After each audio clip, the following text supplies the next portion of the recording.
Pasir itu kan ratusan kilo Pak ya, air segini, itu kan berarti kan per 10 kilo cuma seteguk misalkan ya, segini 10 kilo. Gimana caranya nih nyampe air masih ada sedikit, masih bisa bertahan hidup. Nah kayak gitu, berarti air itu nggak ada ya, tidak cukup. Ada tapi tidak cukup, entah itu buat diri kita atau buat ngasih minum binatang yang terhormat. Ada binatang tuh yang tidak terhormat. Binatang apa? Yang boleh dibunuh ya, binatang yang mengganggu itu tidak terhormat. Ular boleh dibunuh. Kata siapa nggak boleh ngebunuh ular? Kalajengking boleh dibunuh. Ya cuman boleh dibunuh tuh bukan kita nyari-nyari, bukan. Tikus boleh dibunuh. Anjing galak boleh dibunuh. Bahkan setahu saya tuh babi itu sunnahnya dibunuh. Babi itu bunuhnya sunnah Pak. Cuman bukan babi orang yang di kandangnya gitu Pak. Ada si engkau melihara babi kita bunuh, sunnah katanya gitu. Penjara ente itu. Nah binatang-binatang yang tidak terhormat disebutnya tuh pawasik, binatang-binatang pasik. Nah binatang pasik yang boleh dibunuh nggak usah dikasih minum. Tapi kalau binatangnya itu terhormat, tidak galak, anjing nggak galak, ya kasih minum, terhormat dia. Lebih baik tayamum kita daripada kita wudhu anjingnya mati kehausan. Gitu. Barangkali amal itu yang menyebabkan masuk surga, ngasih minum anjing. Gitu. Kita tayamum. Terus yang keenam, habisnya waktu. Ya, kalau kita wudhu nyari air, waktu sholat keburu habis. Maka langsung kita tayamum. Itu. Ya. Ini nyari air bisa sih. Nyari air. Misalkan begini berarti contohnya. Asar 15 menit lagi selesai. Sebentar lagi maghrib. Air baru ada ketahuan. Oh, ada air tuh di sana. Perjalanan 1 kilo. Dari sini ke sana 1 kilo habis waktu 10 menit. Belum balik lagi ke sini, oh berarti habis waktu nih. Kalau saya ngambil air, ya udah berarti tayam, gitu. Ya, contohnya bisa dikembangkan sesuai kondisi. Nah ini sepinter-pinternya kita aja melihat kondisi itu. Itu hal-hal yang membolehkan tayamum. Diulang biar ini ya. Satu apa? Tidak ada air. Ini poinnya nih. Kedua, sakit. Ketiga, suhu sangat dingin. Keempat, air tidak terjangkau. Kelima, air tidak cukup. Keenam, habisnya waktu. Nah kita tuh kalau yang sering tayamum, misalkan ada yang sering tayamum atau yang punya pemahaman tayamum, harusnya paham ini. Harus paham syarat-syarat tayamum. Jangan cuma tahu cara tayamumnya doang, tapi kriterianya nggak tahu. Gitu. Kan kalau tahu mah jadi paham. Oh ternyata si tayamum ini statusnya tuh darurat. Justru kita tuh berdoa sama Allah, jangan sampai kita tayamum. Berarti orang yang tayamum itu sebenarnya dia di dalam kedaruratan. Nah gitu ya. Jadi bersyukurlah bagi orang yang nggak pernah tayamum. Bersyukurlah, bergembiralah, karena kita nggak mengalami kondisi darurat.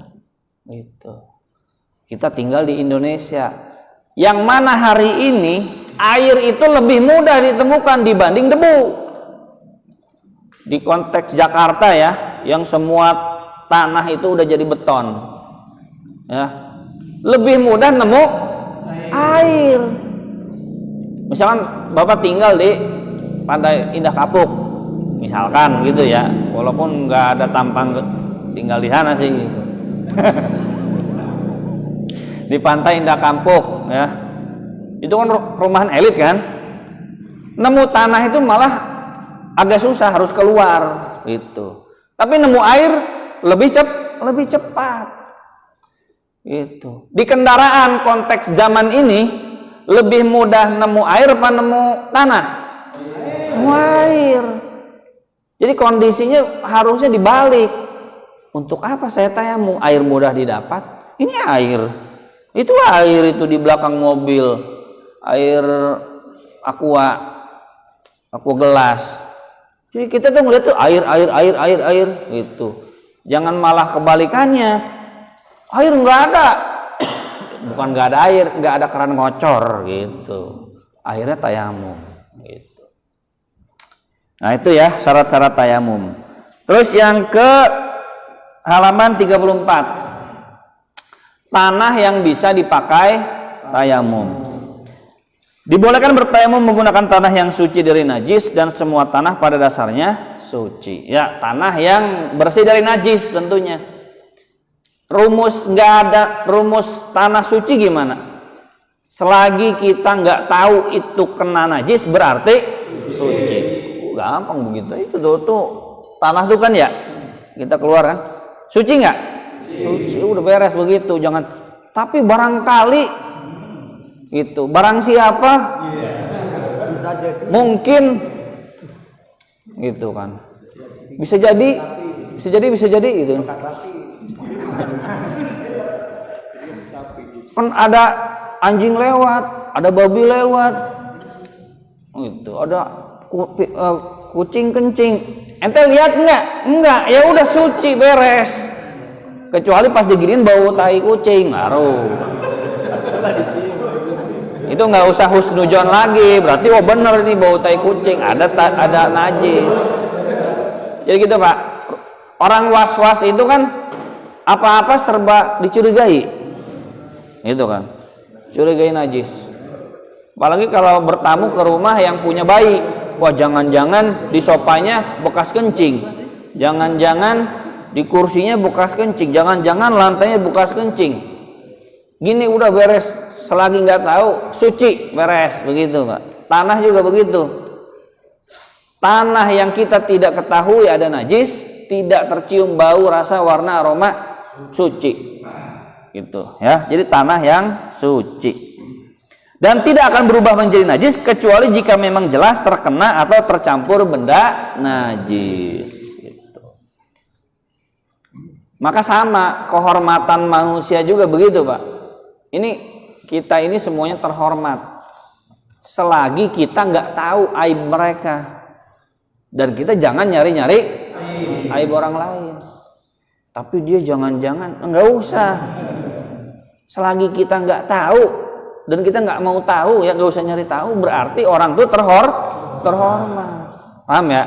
Sama kayak benda juga semuanya suci asalnya. Nah kita juga semuanya asalnya terhormat. Kecuali benar-benar jelas itu viral dia lagi berbuat dosa, jelas rekamannya. Ya, berbuat maksiat, ngebunuh, perkosa, judi, baru. Kalau kita nggak tahu, nggak usah nyari tahu, gitu. Sebab di dalam Quran disebutkan dalam istilah sa'idan thayyiba. Jadi lafaz Qurannya begitu, sa'idan thayyiba, yang artinya disepakati ulama sebagai apapun yang menjadi permukaan bumi, baik tanah atau sejenisnya. Jadi so'id itu diartikan mayoritas ulama tanah. Yang kedua adalah debu. Ya cuman memang berkembang. Para ulama mengatakan bahwa apapun yang menjadi permukaan tanah, tanah merah, tanah liat, padang pasir. Nah ini emang udah masuk khilaf nih. Tapi yang aslinya mah tanah sama debu ya. Tapi kesononya masih mending lah, masih boleh apa? Tanah merah, tanah liat, padang pasir. Apa lagi? Bebatuan, maksudnya bukan batunya doang, batu yang ada tanahnya. Aspal yang ada tanahnya, bukan aspal murni, bukan. Semen. Nah ini semen saya juga baru tahu, semen itu masih kategori debu gitu jadinya. Ya cuma ngapain tayamum pakai semen?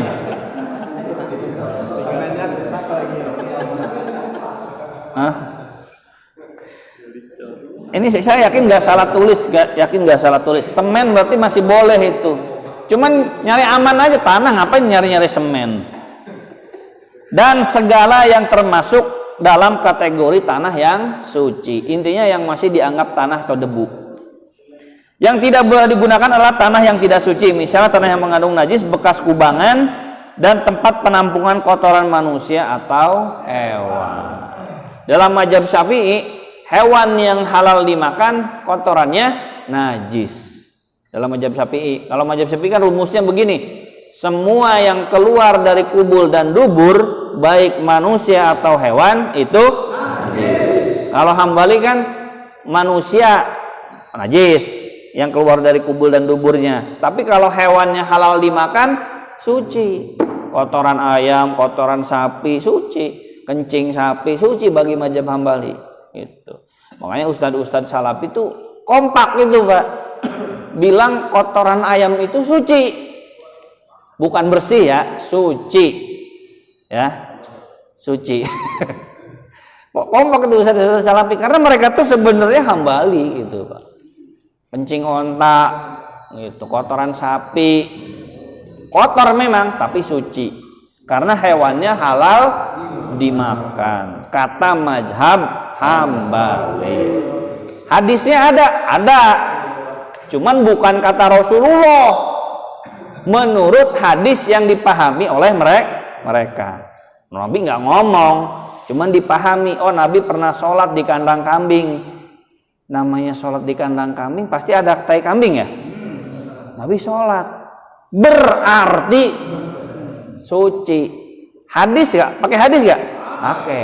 Tapi bukan pendapat Rasulullah. Ini Pak, nggak semua orang menyampaikan hadis itu auto pendapat Rasulullah. Itu kan pemahaman dia mengenai hadis itu. Tapi kan mazhab Syafi'i berpendapat ya sesolat-solatnya di kandang kambing, masa iya sih nggak pakai tikar, gitu ya? Ya pakai tikar lah. Bukan berarti hadis itu dipahami kotoran kambing itu suci, gitu. Lalu bolehkah tayamum menggunakan benda-benda sekitar? Nah, boleh nggak nih? Adapun benda-benda di sekitar seperti meja, kursi, dinding, pintu, jendela dan lainnya bukan termasuk ke dalam kategori tanah atau debu. Sekarang saya tanya, ini debu bukan? Apa kelihatannya? Meja. Quran nyuruhnya bertayamumlah dengan tanah yang baik, so'idan, bukan kursiyan thayyibah. Kan Quran begitu kata-katanya kan? Fatayammamu so'idan thayyibah. Itu bukan kursiyan thayyibah. Itu. Ya artinya semua benda-benda sekitar seperti meja, kursi, dinding, pintu, jendela bukan kategori tanah, bukan debu. Khususnya apabila benda-benda itu memang bersih dari tanah dan debu. Bersih dari debu apa kotor ini? Pakai apa ngelihatnya? Pakai mata telanjang kan ya? Bukan bawa mikroskop kan? Bersih kan? Ya bersih udah, nggak ada tanah sama debu, beres gitu. Lah kalau pakai mikroskop ada nggak debu? Nggak ada. Kalau pakai mikroskop mah gitu. Lain halnya bila benda-benda di sekitar itu memang terdapat tanah atau debu. Ya berarti bukan ke kursinya, ke debunya intinya. Jika terlihat oleh mata ada debu, kan kita bisa ngelihat itu debu tuh karena terlihat kan gitu ya. Ini apa nih? Rambutan kan? Ya kalau nggak kelihatan apa? Ya nggak ada apa-apa kan gitu. Rumusnya kan begitu, gampang sederhananya. Kelihatan ini kopi, ya kopi, nggak ada, nggak kelihatan. Ini butiran kopi menurut penglihatan mata batin saya. Hukumi fahkum ala zohir, hukumi sesuai zohir. Kita ini memang diperintahkan sama Allah tuh menghukumi secara zohir, Pak. Saya menghukumi Pak Sabri zohir aja udah. Saya nggak tahu isi hatinya, benar nggak? Iya nggak tahu isi hatinya. Barangkali udah pengen pulang nih tuh. Barangkali, Tat udah 9:30, begitu. Hatinya saya nggak tahu. Fahkum ala zawahir, hukumi manusia itu berdasarkan johir. Gitu. Johirnya orang baik ya udah orang baik, nggak usah pusing kita. Oh barangkali dia, barangkali, udah nggak usah. Benda yang kita tayamumi juga fahkum ala zawahir, johirnya ada nggak debu? Nggak ada, ya udah berarti bukan debu, meja berarti. Begitu. Kelihatan debu, ya berarti debu, itu beres. Itu. Namun dalam kenyataannya umumnya benda-benda di sekitar itu kalaupun berdebu tentu debu-debu itu sangat tipis, bahkan tidak terlihat dengan mata, sehingga keberadaan debu itu nyaris bisa dianggap tidak ada. Ya, oleh karena itu banyak para ulama yang tidak membolehkan tayamum hanya dengan debu-debu tipis yang menempel pada permukaan benda-benda di sekitar kita karena nyaris tidak ada. Gitu. Saya sakit mau tayamum, di rumah nggak wudhu, saya mau tayamum. Ya, saya ngelihat tembok rumah saya, debunya gitu tipis banget, hampir ragu gitu ada debu apa enggaknya. Ya keluarlah, minta tolong ke orang, tolong cariin debu. Ya, itu. Jangan malah debu yang nempel di dinding. Kecuali Anda yakin rumah Anda tuh kotor gitu, ada bekas sapu yang belum dikeluarin, wah debu itu kok gue arek-arek tayamum di kos gitu mah jorok banget gitu. Ya kalau rumahnya bersih bagus, ASEAN, mana ada debu kan gitu. Apalagi yang ada pegawainya Pak, ada pramugari, ada pramugara, dibersihin, piket, diceklis, digaji, bayarnya mahal. Masih berani bilang ada debu? Ya tapi ini terserah ya, yang masih meyakini ada debu ya atur aja lah gitu ya. Ini rumah kita Pak, yang bagus, yang ada AC, yakin nggak ada debunya Pak? Debu apa? Debu terlihat apa tidak? Ya tidak. Apalagi yang ada pegawainya, digaji, diceklis tiap hari. Kalau kelihatan kotor pasti dipecat, bener nggak? Diomelin nggak kira-kira? Diomelin. Itu kursi pesawat banyak debunya, orang sampai bersin-bersin gitu kan. Itu udah pasti keluarin pramugarinya Pak. Udah kamu resign dulu ya. Itu udah pasti Pak. Nah, terkecuali bila benda di sekitar itu merupakan benda-benda yang lama tidak terpakai. Ya emang benar ya, kalau bendanya tidak terpakai, lama tidak terpakai, seperti gudang atau rumah tua yang kosong, tentu debu yang menempel benar-benar bisa dirasakan. Fahkum ala zawahir, hukumi secara johir. Johirnya ini udah banyak debu, ya udah pasti debu. Itu. Dalam hal ini sebagian ulama ada yang membolehkan bertayamum dengan debu-debu yang tebal yang menempel pada benda-benda tersebut. Begitu. Terus baca deh, siapa yang baca nih? Pak Ahmad. Pak Bina kemana sih? Pak Hartono deh baca Pak. Selamat alhamdulillah.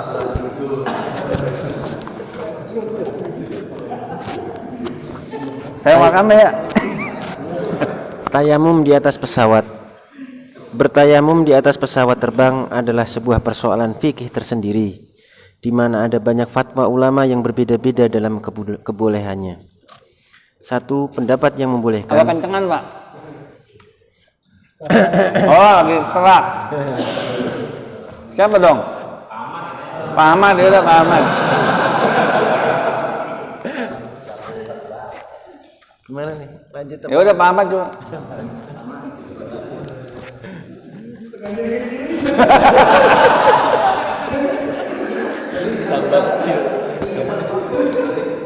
Ntar sakit beneran. Kalau dikasih.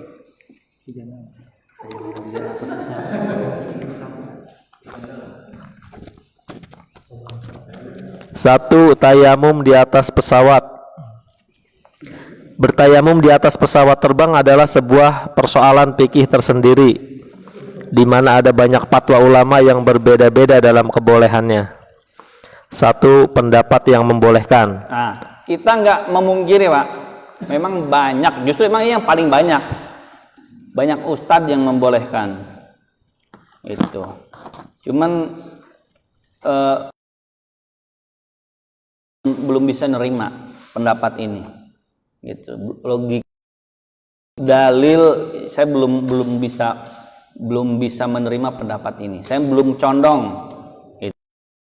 Condong johir sudah gitu, nggak usah debu, justru air yang malah ada. Tapi kita nggak memungkiri ya, justru ini pendapat memang yang viralnya yang banyak digunakan oleh travel umroh, travel haji banyak. Tapi ustadz profesional yang saya tahu justru malah wudu. Ustadz profesional yang saya tahu, Buya Yahya gitu ya, Ustadz Salafi, banyak Ustadz Salafi yang justru wudu milihnya, bukan tayamum. Jadi kita nggak memungkiri khilafiyah, yang kita percaya emang itu ada yang membolehkan gitu. Tapi sebagai kritik ilmiah itu tolong boleh dijawab dah, kira-kira gimana jawabannya dengan tidak adanya debu itu. Lanjut. Satu, pendapat yang membolehkan tayamum di dalam kabin pesawat didasari dengan dalil Al-Quran dan juga dalil logika. Dasar dari Al-Quran yang mereka katakan adalah ayat tentang kemudahan dan keringanan yang dikehendaki Allah Subhanahu wa taala. Yuridullahu bikumul yusra wala yuridu bikumul usra.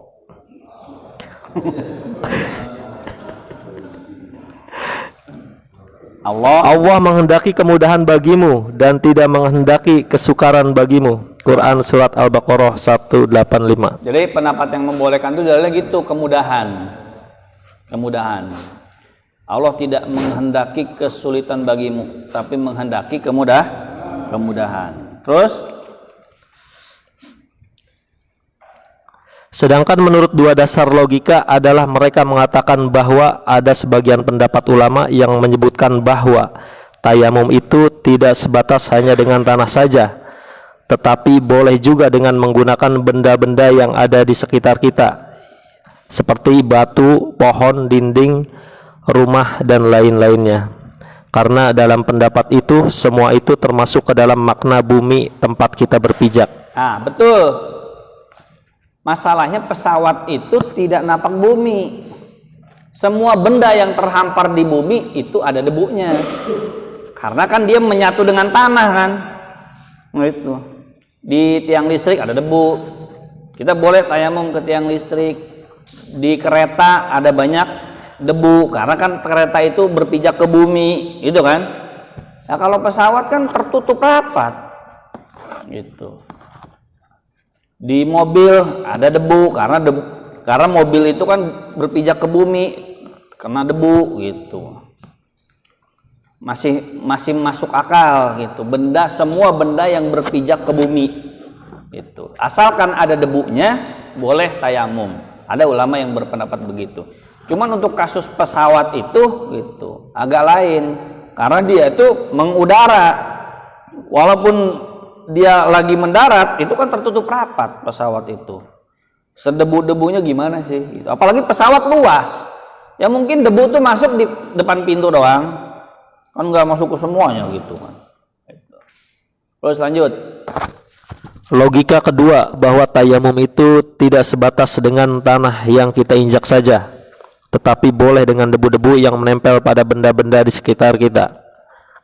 Dengan dua landasan logika tadi, ada pendapat yang membolehkan penumpang pesawat terbang bertayamum dengan menempelkan tangan mereka ke dinding pesawat atau ke kursi penumpang, bahkan juga bisa ke karpet lantai pesawat. Nah, itu alasannya. Bukan berarti nggak bisa dibantah ya, bisa. Terus lanjut. Dua, pendapat yang tidak membolehkan bertayamum di atas pesawat terbang berargumen bahwa syarat-syarat kebolehan tayamum belum terpenuhi. Satu, Tidak ada tanah. Para ulama sepakat bahwa tayamum itu hanya dibolehkan bila kita menggunakan tanah, kecuali ada pendapat dari mazhab Al-Hanabilah yang membolehkan tayamum dengan menggunakan debu. Sehingga dibolehkan menurut mazhab itu bila kita bertayamum dengan debu yang menempel pada benda-benda. pada benda-benda di sekitar kita. Nah, berarti gini, berarti 3 mazhab itu tanah, Hambali yang debu gitu ya. 3 mazhab tanah, Hambali yang debu. Nah, dari Hambali itulah terbuka ruang, oh semua debu yang menempel gitu. Terus Kalau kita mau memaksakan diri untuk tetap bertayamum di atas pesawat, maka tiap penumpang perlu dibekali dengan sekantung tanah dan gunakan tanah itu ketika akan bertayamum. Barulah tayamum itu sah sebagaimana apa yang dicontohkan oleh Rasulullah SAW ketika beliau bertayamum. Nah, sekarang gini, kira-kira Nabi pernah nggak Pak bertayamum dengan debu yang tidak terlihat? Kira-kira pernah nggak? Nggak mungkin kan? Nggak mungkin. Nabi itu pernah tayamum dengan debu yang tidak, itu nggak mungkin gitu Pak. Pasti semua tayamum Nabi pasti pakai debu yang terlihat. Begitu. Terus B, tidak ada debu. Anggaplah misalnya kita menerima satu pendapat dari mazhab Al-Hanabilah ini tentang membuang jauh-jauh apa yang telah disepakati oleh jumhur ulama. Tetapi justru masalahnya muncul ketika kita ingin bertayamum di atas pesawat. Kenapa? Karena benda-benda di dalam pesawat seperti karpet, kursi, dinding, dan semua lapisan di dalam kabin pesawat pasti selalu dibersihkan dan debu-debunya pasti sudah dipakum atau disedot dengan mesin pembersih, sehingga kabin itu benar-benar dinyatakan bebas debu dan sehat. Hal itu bisa kita buktikan dengan mudah. Coba kita tepukan telapak tangan kita ke bagian kursi pesawat, kita tidak akan mendapati kursi itu mengepulkan debu atau asap. Maka kalau kita menggunakan pendapat mazhab Al-Hanabilah yang membolehkan bertayamum menggunakan debu, justru tidak sah bila bertayamum di pesawat, karena benda-benda di dalam kabin pesawat tidak mengandung debu. Jadi gini, pintu masuk tayamum di pesawat itu pakai Hambali, pintu masuknya, karena Hambali membolehkan debu. Mazhab lain mah udah ketutup tuh, karena mazhab lain mah tanah kan. Pintu masuknya itu di Hambali, semua benda yang terhampar di muka bumi. Nah, cuman ketika mencocokkan dengan pendapat Hambali itu ternyata masih ganjil, janggal gitu Pak. Masalahnya di pesawat itu tidak ada debu gitu. Bahkan kata Ustadz Salafi juga, mereka banyak bilang satu-satunya debu di pesawat itu di sepatu orang. Ketika dia ke kamar mandi, wassalam gitu. Ya berarti kan pakai sepatu ke kamar mandinya, ya udah wassalam, nggak ada debu lagi berarti di sepatunya. Satu-satunya gitu. Atau kalau tetap maksa ya pokoknya ada debu, paling masuk akal di mana? Di karpet yang diinjak. Harusnya bukan ke kursi, harusnya kemana? Karpet. Itu kalau memaksakan ya. 1 di sepatu kita, 2 di karpet. Itu. Dan justru yang terlihat itu ada air daripada ada debu. Air tuh ada gitu, terlihat, bisa gitu. Dengan catatan ya wudunya sedikit gitu ya, dibanding adanya debu. Air yang sedikit justru terlihat, ada, bisa. Debu yang sedikit itu justru malah dipertanyakan gitu. Yang mending milih yang ada daripada yang masih dipertanyakan gitu. Lanjut terus. C. Masih ada air. Satu hal lagi yang sangat penting untuk menyatakan bahwa tayamum itu di atas pesawat belum diperkenankan, yaitu ternyata di dalam pesawat masih tersedia air. Dan seluruh ulama sepakat bila air masih cukup untuk berwudu, tayamum masih bisa belum diperbolehkan. Terus 3. Jalan tengah. Sebenarnya ada jalan tengah yang menurut hemat penulis malah lebih mudah.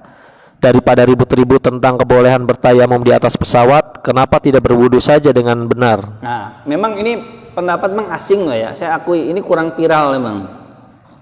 Ustadz Sarwat tuh banyak ngaji, nyampain di pesawat itu wudu. Itu jamaahnya tuh pada kaget, dalam tanda kutip pada sewot. Jadi setelah sesi pertanyaan tuh pada nanya, Ustadz, saya waktu haji, ini sama kayak gitu, saya udah polanya udah tahu gitu. Waktu haji, waktu umroh disuruhnya apa? Tayamum. Itu gimana ya Ustadz? Tadi Ustadz bilangnya wudhu katanya. Gitu. Ya kata Ustadz Sarwat, saya paham. Kayak gini tuh pasti banyak yang protes katanya. Karena banyak orang ngajarinnya tuh apa? Tayamum. Ya kita bukan soal banyaknya orang, pakai logika aja lah katanya. Ada air apa ada debu? Ada air apa debu? Coba jujur, yang terlihat tuh ada air apa ada debu? Air. Ya udah bereskan. Gitu. Ada air. Kenapa memaksakan adanya debu? Gitu. Toh wudhu itu kan nggak harus jebar-jebur kan? Wudhu itu kan bisa sederhana. Rasulullah tuh wudhunya kan cuma 1 mud. Gitu. Itu pada saya banyak di kajian-kajian beliau tuh memang pada kaget lah gitu. Biasa tahapan ilmu itu kan pertama baru dengar, kedua baru paham, ketiga masih ragu, keempat belum yakin, kelima udah yakin jadi pembela. Pasti kalau udah yakin mah jadi pembela. Iya bener, masuk akal ini. Jadi pembela pasti.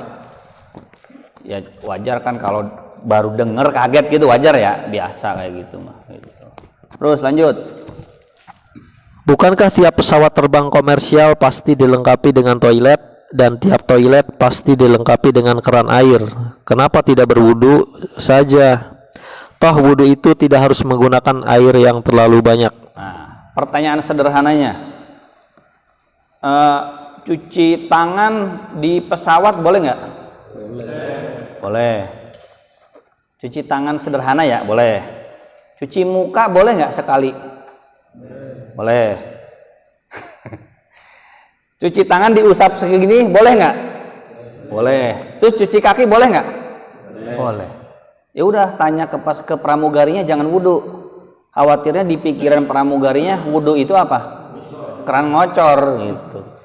Pramugari, Pak Pilot, boleh nggak saya wudhu? Dalam pikiran dia, cor. Gua nggak boleh katanya gitu, karena nanyanya wudhu, kan di koneksi dia wudhu itu keran ngocor, ya nggak boleh. Apa sih jawabannya? Jawabnya gini, Pak saya boleh nggak cuci muka? Boleh silakan. Cuci kaki? Ya boleh. Kenapa nanya sih? Kan gitu pasti kan. Ya kalau cuci muka, cuci tangan, cuci kaki boleh, kenapa wudhu jadi nggak bisa? Paham nggak Pak? Cuci muka boleh, cuci tangan boleh, cuci kaki boleh. Terus kenapa pas ngomong wudhu jadi nggak bisa? Berarti kan bisa wudhu gitu. Terus lanjut. Orang berpikir persediaan air di toilet pesawat pas kalau tiap orang berwudu.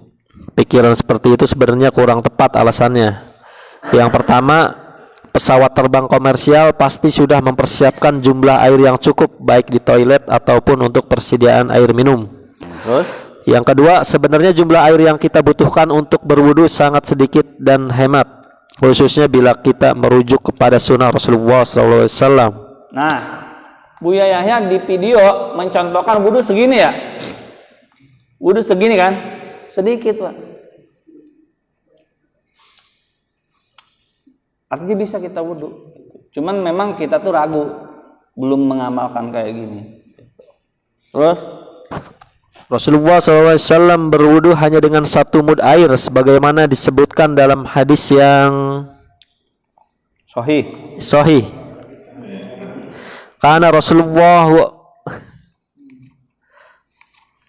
udah langsung artinya. dari Anas radhiyallahu anhu, dia berkata bahwa Rasulullah SAW berwudu dengan 1 mud air dan mandi dengan 1 sos hingga 5 mud air. Nah, terus Dalam banyak kitab fikih sudah dijelaskan bahwa 1 so itu sama dengan 4 mud. Tahukah kita berapa liter air 1 mud itu? Ternyata tidak sampai 1 liter. Keterangan itu bisa dibaca dalam banyak kitab fikih. Salahnya di antar kita fikih modern, misalnya kitab Al-Fiqhul Islami wal Adilatu Susunan dari Wahbah al-Juhali. Dalam kitab itu disebutkan bahwa bila diukur dengan ukuran zaman sekarang ini, 1 mud itu setara dengan 0,688 liter atau 688 mililiter. Sebagai perbandingan untuk memudahkan, botol minum air mineral ukuran sedang berisi 600 ml air. Sebagai catatan, air 688 ml itu digunakan oleh Rasulullah SAW sebagai orang yang berwudunya sangat sempurna dengan menjalankan semua sunnah-sunnah dalam berwudu. Nah, berarti segini Pak, full nih 600 mili nih. Tuh 600 mili. Jadi Nabi itu wudu segini. 3 kali. Berarti 1 kali basuhannya tipis-tipis ya? Tipis-tipis. Segini. Nah, kita tuh di pesawat tuh bahkan lebih sedikit dari ini, Pak. Yang penting tuh sahnya gitu, Pak. Terus, seandainya kita dalam keadaan yang terpaksa, sebenarnya yang wajib dibasuh dengan air dalam berwudu hanya sebatas 4 anggota badan yang merupakan rukun wudu, yaitu wajah, kedua tangan hingga siku. Mengapa sebagian kepala dan membasuh kedua kaki hingga mata kaki? Kepala kan tinggal begini doang. Nih, air keran, seret, gitu doang, beres gitu kan. Enggak kayak sampai sebotol ini. Buat kepala ya, nih kayak gini, beres sah. Buat wajah segini aja, sekali digini-gini. Gitu. Pesawat oleng nggak kira-kira tuh? Apa mau didramatisir? Oleng pesawat Ustaz. Iya, oleng tuh kalau banjir gitu, sampai ke kabin pesawat. Gitu. Terus lanjut. Maka penggunaan air akan menjadi jauh lebih hemat lagi. Boleh jadi kita bisa berwudu hanya dengan air setengah gelas air minum kemasan. Terus? Namun mungkin juga masih ada yang menolak cara berwudu seperti ini dengan alasan bahwa berwudu di dalam toilet itu akan memakan waktu yang sangat lama. Hal itu mengingat bahwa pesawat haji tidak kurang dari 450 penumpang. Pasti antrian untuk ke toilet akan menjadi sangat panjang dan tidak efisien. Akan ada banyak waktu yang terbuang percuma. Nah, itu Ustaz Salad kenapa ngejawab begini? Karena beliau tuh udah pengalaman, jamaahnya ada yang ngomong begitu. Ustaz, kalau wudu di toilet ngantri itu 450. Jadi bukan beliau tuh nggak ngerti ya, beliau tuh kan ngaji juga di mana-mana Pak, jamaah juga pada Dayak pasti kan ada yang ngomong juga kan, itu udah ditampung Pak. Gitu. Apa jawabannya? Jawabannya sederhana saja, yaitu para penumpang tidak perlu berwudu di dalam toilet, mereka cukup berwudu di tempat duduk masing-masing. Nah, nggak usah ngantri. Kan masih ada yang ragu, kalau kayak gitu harus ngantri, bisa lama. Udah nggak usah ngantri, duduk di tempat masing-masing. Gitu. Terus?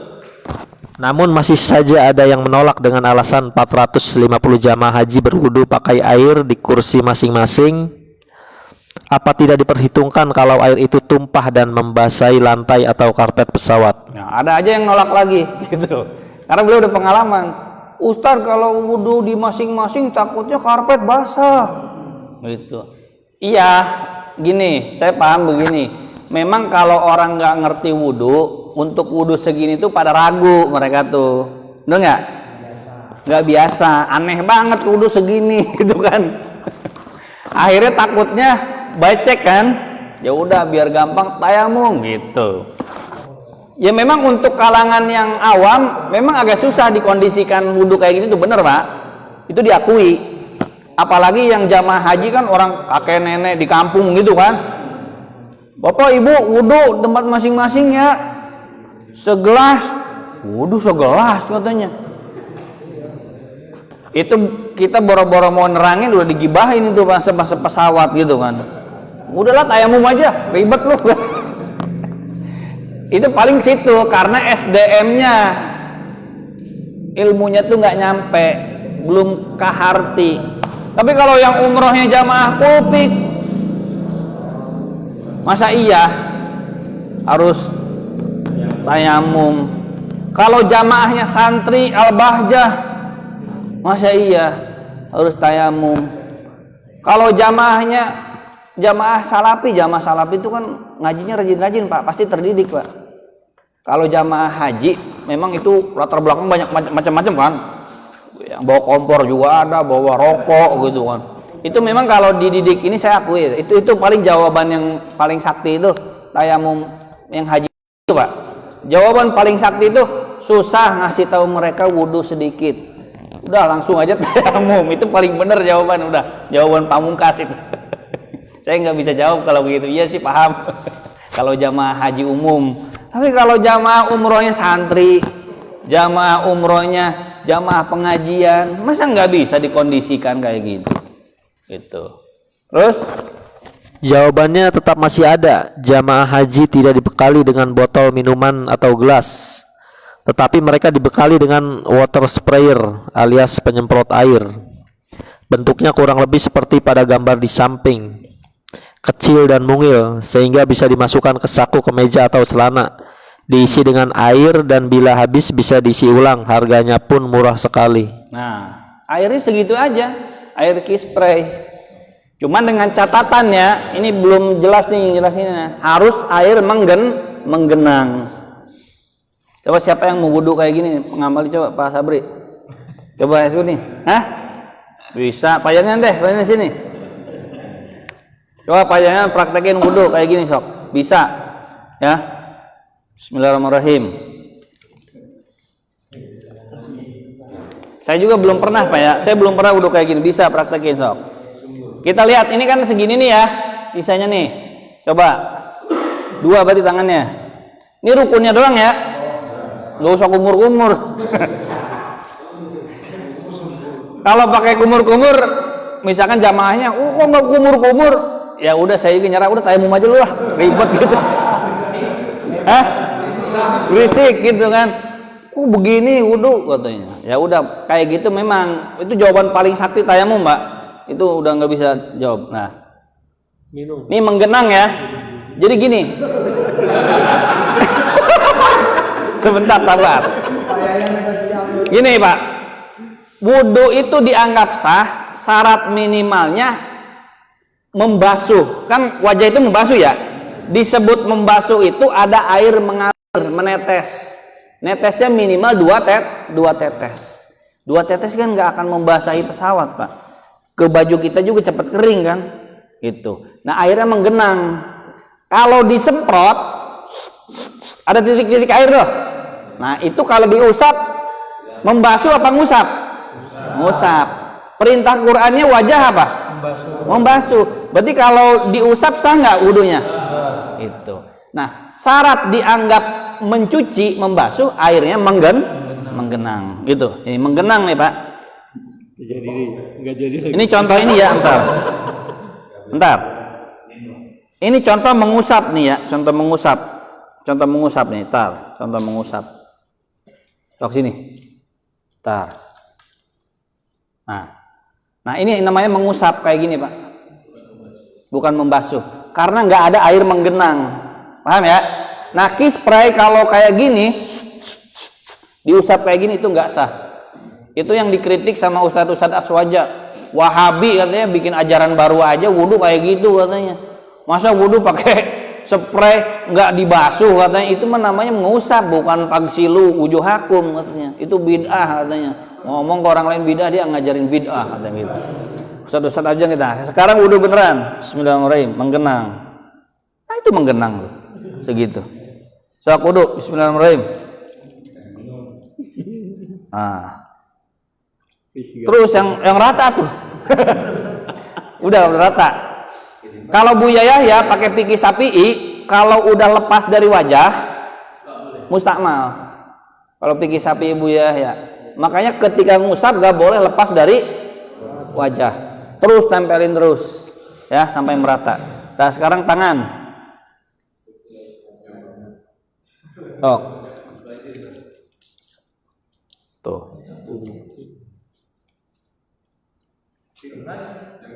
Satu lagi. Tuh itu netes tuh kayak gitu.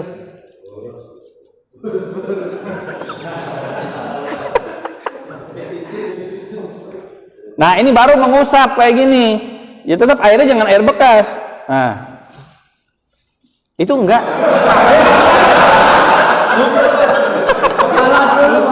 Udah balik lagi apa? Aduh, Gak harus mulut.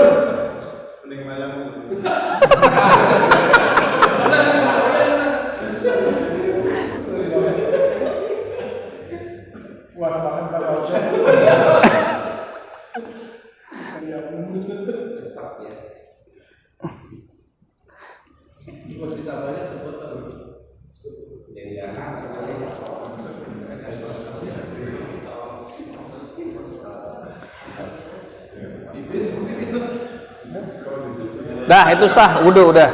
Terima kasih ya. Dah itu sah wudu. Nah ini yang di video. Jadi beceknya segini Pak, beceknya sedikit Pak. Emang saya paham, satu-satunya alasan yang susah jamaah haji dididik kayak gini tuh khawatir becek. Ya kalau jamaah haji kan latar belakang kan macam-macam kan, tukang endul gitu kan, orang nggak pernah ngaji, tukang ojek gitu. Itu saya paham, makanya Kementerian Agama mungkin daripada pusing lu kata udah langsung tayamum aja gitu. Ribet. Tapi kalau jamaah yang terdidik bisa. Itu satu-satunya alasan saya nyerah kalau pakai alasan begitu. Iya bener, setuju tayamum kayak gitu. Gitu. Hah? Bisa satu gak? Ya bisa satu gak? Buya kan satu-satu kan? Iya satu-satu. Bisa. Tapi gini ya, ini hanya kondisi darurat ya. Bukan tiap hari dipraktekin, bukan. Iya di pesawat kayak gitu. Di dalam bis juga bisa. Di dalam bis juga bisa. Di dalam bis. Nah, di kispray itu berarti sampai menggenang lah ya. Ya bisa. Beberapa kali ya, kira-kira ukurannya menggenang tuh berapa kali semprotan gitu? 3 kali lah ya. Itu ada menggenang. Gitu Pak.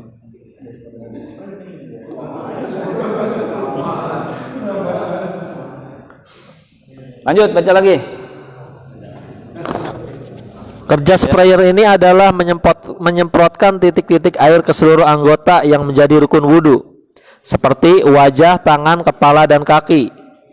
Dengan alat penyemprot ini tidak ada resiko air akan tumpah, dan wudu bisa dilakukan oleh para jamaah haji sambil duduk di kursi masing-masing. Nah, dah gitu intinya. Wallahu a'lam bishawab. Soal cara tayamum ya udahlah nggak usah dibahas ya, gampang cara tayamum mah ya bisa dilihat di YouTube masing-masing. Gitu. Sunnah dalam tayamum tuh baca bismillah. Mazhab Hambali wajib baca bismillah, nggak baca bismillah tayamumnya nggak sah. Hambali. Tertib berkesinambungan. Batalnya tayamum seperti halnya membatalkan wudu. Terus adanya air batal tayamum. Hilang akal, menyentuh kemaluan, ya sama kayak wudu. Dah, wallahu a'lam bishawab. Dah gitu Pak. Ada pertanyaan Pak?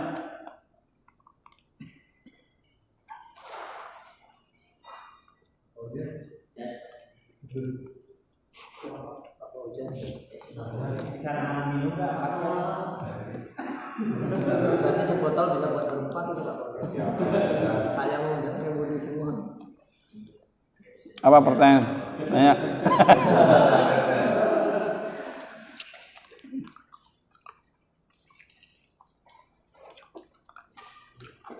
Saya awalnya mah nggak punya pemahaman harus wudu di pesawat, sama saya awal-awal denger mah lah kok nggak selama ini yang saya dengar. Selama ini kan kita tahunya tayamum ya, ini tiba-tiba ada ustadz sekonyong-konyong bilang wudu. Ini kan aneh banget gitu kan. Udah kita serbu. Cuman mikir-mikir lama-kelamaan lah iya ya, sekarang saya jadi pembela. Awal-awal saya juga nggak paham gitu kan, karena nggak nyampe, informasinya nggak lengkap gitu.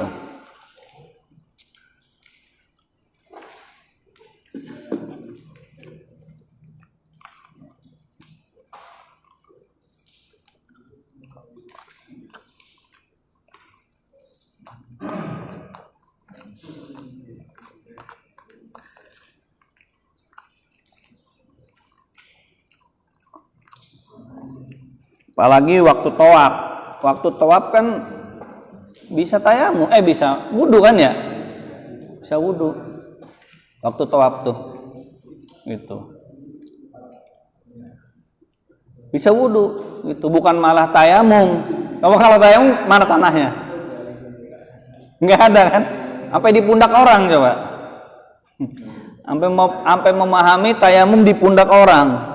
Pundak orang mah keringet, bukan debu. Tapi ada itu pemahaman tayamum di pundak orang tuh ada gitu. Itu tersebar gitu.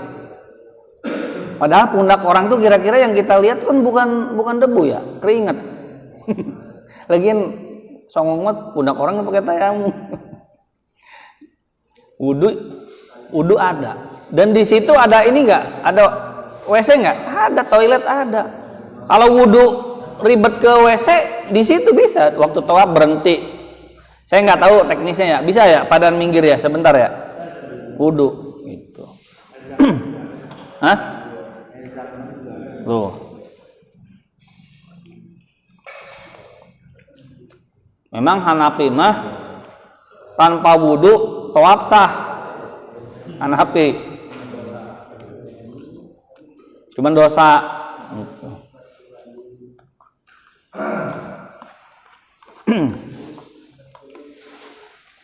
Sekarang lagi ke gunung. Misalnya kita naik gunung. Tayamum apa wudu? Wudu. Di gunung ada air nggak? Banyak. Ada warung? Ada.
Sekali-kali kalau berani coba tanya Ustadz yang bolehkan tayamum di pesawat, Tad, debunya mana? Tanya gitu. Kan tayamum itu pakai debu. Debunya mana? Tanya gitu. Jawabannya apa jawabnya? Ini di vakum aja. Hah? Coba di vakum aja, jadi vakum. Kayak misalkan di pesawat nih, coba vakum. Nah, debunya itu dia di vakumnya itu kalau di vakum pasti ada debu kan di vakumnya itu hasil sedotannya. Ya kan itu kan sebelum berangkat berarti. Itu kan sebelum berangkat. Sebelum berangkat. Iya kan? Iya, alasannya buat di kursi mana debunya misalnya. Iya, saya paham. Di vakum ada debu. Di vakum ada debu. Berarti kan kalaupun ada debu di vakum itu, pertama bisa jadi bukan debu, serat apa tuh? Serat kain. Coba tunjukin ke saya serat vakumnya, coba ya, tunjukin ke saya serat vakumnya. Oke. Terus kedua, berarti kan kalaupun ada debu, berarti kan debu sebelum terbang, orang tuh kan bersih dulu kan, sebelum terbang kan. Ketika sudah terbang, berarti kan sudah disedot. Justru itu makin membuktikan debunya sudah disedot. Adanya debu di vakum bukan malah jadi dalil ada debu di kursi. Justru itu malah menjadi dalil debunya sudah disedot. Paham nggak?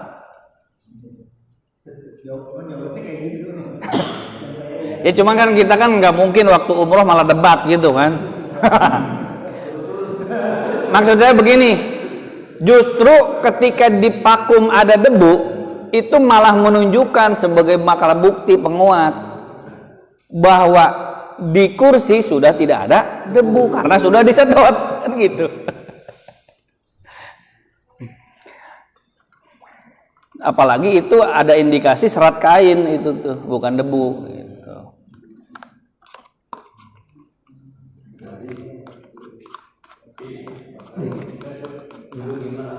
Terus tanya lagi gini, Ustadz. Nah, tanya lagi gini, Ustadz. Adanya air